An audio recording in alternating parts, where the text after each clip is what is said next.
محمد حسین سلیم صاحب، ظاہر بہت سارے مسائل ہیں اور ایک ایک کر کے ہم کوشش کریں گے کہ ایک لمبی ٹرانسمیشن ہے ناظرین کے لیے اور ہمارے جو پالیسی میکرز ہیں ان کے لیے ایک ایسی چیز سامنے آئے، کیونکہ مختلف جو بزنس سے تعلق رکھنے والے لوگ ہیں وہ موجود ہیں کہ پاکستان میں ایک فسکل ڈیفیسٹ کا پرابلم ہے، کرنٹ اکاؤنٹ ڈیفیسٹ کا پرابلم ہے، پرائیویٹائزیشن پاکستان کو کرنی ہے کیونکہ جو لاس میکنگ ادارے ہیں، جب آپ ایک انٹرو میں پرومو دیکھ رہے تھے تو اس سے پتہ چلتا ہے کہ اگر وہاں سے بھی ہم پیسے بچا لیں تو کتنے سارے پیسے آپ پر خرچ کرنے کے لیے آ سکتے ہیں۔ اگر آپ یہ بتائیے نا کہ جو اسٹیٹ کے ریٹ ہے اس کو انفورس کے بغیر ہم آگے بڑھ سکتے ہیں؟ یہی ریٹیلر، یہی ٹریڈر کیا دبئی میں جا کے کہہ سکتا ہے میں شٹر ڈاؤن کر دوں گا اگر حکومت نے میرے اوپر ٹیکس لگایا ہے، میں نہیں رجسٹر کراتا، مجھے رجسٹر کرا کے دکھاؤ؟ یا پھر یہ ہو سکتا ہے جو شبر عزیز صاحب بتاتے تھے کہ جی ایگریکلچر پر ٹیکس لگانے گیا تو ایک پولیٹیشین آ گیا، اس نے کہا بیٹا تیرے بس کی بات نہیں ہے تو لگا کے دکھا۔ جب ریئل اسٹیٹ پہ گیا تو باجوہ صاحب آ گئے، باجوہ صاحب نے کہا کہ ہمارے تو ڈی ایچ اے کا کام ہی سے چلتا ہے، یہ آپ کیا کرنے لگے کہ پراپرٹی ری ویلیویٹ کرنے لگے اس کی جو ویلیوز ہیں۔ اسمگلنگ درمیان میں بند ہوئی تھی، ابھی ایز آف ناؤ حالانکہ گندم کی کٹائی ہوتی ہے، ڈیزل کی آف ٹیک زیادہ ہوتی ہے، نہیں ہے، ہمیں پی ڈی ایل کا لاس ہوگا کیونکہ پھر ایران سے اسمگلنگ ہو رہی ہے، پھر اس کو کوئی روکنے والا نہیں ہے، ریفائنریز کے اوپر پریشر آ رہا ہے، تو ریاست کی ریٹ مختلف ایریاز میں انفورس کے بغیر چل سکتے ہیں ہم آگے؟ جی آئی تھنک ایک بات تو میں صرف یہ سبمٹ کرنا چاہوں گا کہ جب ہم tax to G D P ratio کی کیلکولیشن کرتے ہیں تو ہمیں ایپل ٹو ایپل جو ہے وہ دیکھنا چاہیے۔ ایک تو یہ کہ ہمارے ہاں 20% of over G D P جو ہے وہ ٹیکس فری ہے، ایگریکلچر جو ہے، تو ہم جو 80% آف جی ڈی پی پہ ہم یہ 9% کو کیلکولیٹ کریں تو وہ تقریباً 11%۔ 20% ایگریکلچر ہو گیا، 17% ریٹیلر ہو گیا، 37% باہر ہو گیا۔ میں آپ کو بتا رہا ہوں نا اس کا سارا ریکنسیلیشن، تو اس کو تو آپ ریٹیلر پہ تو ٹیکس ہے نا، کلیکٹ نہیں ہو رہا، تو میں تو یہ کہہ رہا ہوں جس پہ ٹیکس نہیں ہے، یعنی ٹیکس نہیں ہے نا، ایگریکلچر پہ تو جو ہے وہ ٹیکس نہیں ہے اور آپ کے اس پہ وہ پروونشل ہے۔ اور ہمارا دوسرا میرا پوائنٹ یہ ہے کہ ہم جو کمپیئر کرتے ہیں انڈیا سے تو ہم صرف ہماری جو federal tax to G D P ہے اس کو کیلکولیٹ کرتے ہیں، ان کا جو ہے وہ پروونسز اور ان کے اسٹیٹ شامل ہیں تو وہ شامل کر کے کرتے ہیں، تو جب ہم ان کو شامل کریں گے تو ہمارا ریٹ جو ہے وہ کمپیریبل بہتر ہو جائے گا۔ شاید بہت بہتر نہیں ہوگا کیونکہ دو چیزیں بہت بہتر نہیں ہوگا کے بعد، لیکن 18th امینڈمنٹ کے بعد اس کو جو ہے جو پروونسز پر جو ریونیو موبلائزیشن اس کا پریشر نہیں ہے اس طریقے سے۔ دوسرا پوائنٹ اس کے اندر جو ہے وہ یہ آپ کو ہوگا کہ ہمارے ہاں ٹیکس ریٹس جو ہیں وہ تو آلریڈی کافی ہائی ہیں۔ دیکھیں نا، آپ نے یہ بات کی تھی، زیاد نے شاید بات کی تھی کہ انڈسٹری پہ جو ہے اتنا ٹیکس ہے، تو آج اگر ہم جو ہے کارپوریٹ ٹیکس ہے 29%، سپر ٹیکس 10%، پھر ڈیویڈنڈ ٹیکس اور ڈیویڈنڈ ٹیکس پر سپر ٹیکس لگائیں تو ہم 60% تک جو ہے وہ پہنچ جاتے۔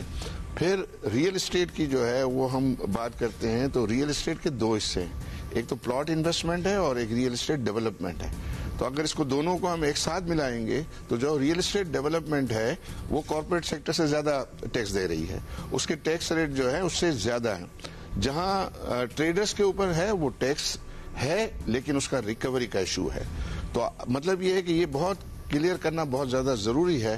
پچھلے سال کیا ہوا؟ پچھلے سال جو ہے وہ یہ ہوا کہ ہمیں ایڈیشنل ریونیو چاہیے، سارے کا سارا انہوں نے جو ہے وہ لوڈ کر دیا سپر ٹیکس وغیرہ لگا کے، جو لوگ پہلے سے ہی جو ہے وہ ٹیکس دے رہے تھے، تو اس کی کلیئرٹی جو ہے وہ بہت زیادہ ضروری۔ پھر لیکیجز کی بات ہوئی، شاید ظفر صاحب نے لیکیجز کی بات، آسان سی باتیں سامنے، یہ فاٹا پاٹا جو ہے، فاٹا پاٹا 100 ارب روپے کا جو ہے وہ ٹیکس وہاں جو ہے وہ ٹیکس ایویژن ہو رہا ہے۔ مطلب یہ ہے کہ وہ اس کے نام سے لیتے ہیں لیکن سارا پاکستانی مارکیٹ میں مال جو ہے وہ بیچ رہے ہیں۔ صرف اسٹیل میں ہمارا ایک جو فلیٹ اسٹیل ہے 20 ارب روپے کا جو ہے وہاں لیکیج ہے، تو یہ چیزیں نظر نہیں آ رہی ہیں پولیٹیشنز کو کہ جو اس کو جو ہے وہ ٹھیک کرے۔ اسی طرح میوچل فنڈ میں جو منی مارکیٹ فنڈ اتنا فلرش کر رہے ہیں وہ ٹیکس آربیٹراج ہے، اس کے اندر ٹیکس آربیٹراج ہے کہ اگر آپ گورنمنٹ سیکورٹیز میں جو ہے ڈائریکٹ کریں گے تو آپ کو 29% ہے، اور اگر آپ میوچل فنڈ کے ذریعے کریں تو 15% ٹیکس ہے، تو یہ جو 14% کا ہے یہ نظر نہیں آ رہا ہے اس کو کہ جو ہے اس کو ہم کس طریقے سے جو ہے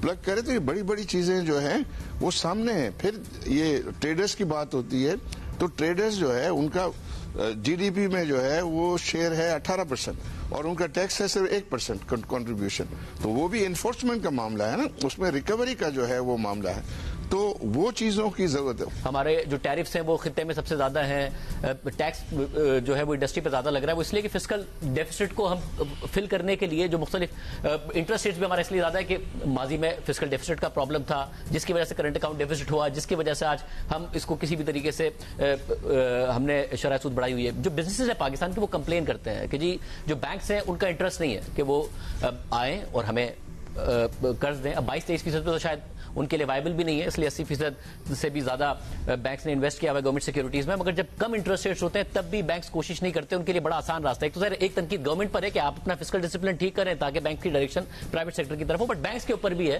کہ اسٹرانگ ہو گئے ہیں مگر ان کا پھر بھی جو سمت ہے وہ نہیں ہے پرائیویٹ سیکٹر کو مضبوط کرنے میں. جی میرے خیال سے یہ جو تنقید ہے یہ کوئی انفاؤنڈیڈ نہیں ہے, یہ بالکل صحیح تنقید ہے. اینڈ آئی تھنک بینکوں کو زیادہ کرنا چاہیے, میں اس سے بالکل ڈس ایگری نہیں کرتا. مگر بات یہ کہ بہت ساری چیزیں ہم پہ مدعا ایسے ڈال دیے جاتے ہیں جو شاید انجسٹیفائڈ نہیں. بینکس بہت حد تک بہت ڈفرینٹ طریقے سے کنٹریبیوٹ کر رہے ہیں ٹوورڈز ٹیکسیشن. ہمارا جو ٹیکس ہے وہ ہائیسٹ ہے as a percentage in the region. کسی بھی پورے ریجن میں یہ ٹیکس ریٹ نہیں ہے جو ہمارا ہے, اور پورے پاکستان میں بھی اس وقت سب سے ہائیسٹ ٹیکس ریٹ بریکٹ جو ہے وہ بینکوں کا ہے.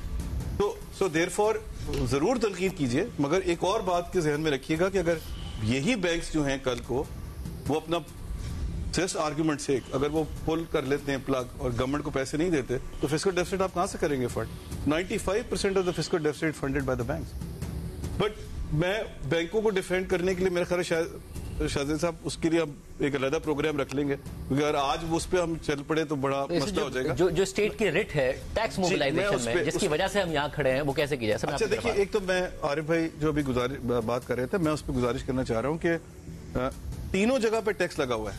ریئل اسٹیٹ پہ بھی ٹیکس ہے, ایگریکلچر پہ بھی ٹیکس ہے, اور ریٹیل پہ بھی ٹیکس ہے. یہ تینوں سیکٹر ملا کے 52% آف دی اکانومی ہے. We are just not collecting the tax. کہاں لکھا ہوا ہے انکم ٹیکس کا وہ شیڈیول جو ہے وہاں کہاں لکھا ہوا ہے کہ ریئل اسٹیٹ از ایگزیمپٹ؟ کہیں بھی لکھا ہوا. آپ کو کون روک رہا ہے کلیکٹ کرنے سے؟ آپ جائیں کلیکٹ کریں. This is when I said when I said compliance earlier, this is what I meant. میں بہت خوش ہوں اس بات پہ, although it's a controversial topic, but میں کیونکہ اس کا پرسنلی بہت بڑا سپورٹر ہوں, اور کیونکہ سہیل نے اس کو چھیڑ دیا ہے تو میں نے اس کا فوراً موقع غنیمت جانتے ہوئے میں نے سوچا میں اس کو بھی ذکر کر دوں. پروگریسو ویلتھ ٹیکس اور منیمم ایسٹ ٹیکس, دیکھیے یہ نیڈ آف دی آر ہے. ویدر وی لائک اٹ اور ناٹ, یہ ہمیں لگانے پڑیں گے. اگر یہ ہم دونوں چیزیں کر لیتے ہیں تو 2% آف دا جی ڈی پی میں ایڈ ہو جاتا ہے. And how far we'll escape from it. اگر یہ اسکینڈینیوین کنٹریز میں لگا ہوا ہے تو ہمیں کیا پرابلم ہے؟ That's a completely different argument کہ جی وہ وہاں ڈلیوری بھی کرتے ہیں, وہ دیتے بھی ہیں. That's a second part of the argument and discussion, but nevertheless this is something which is necessary and has to be done.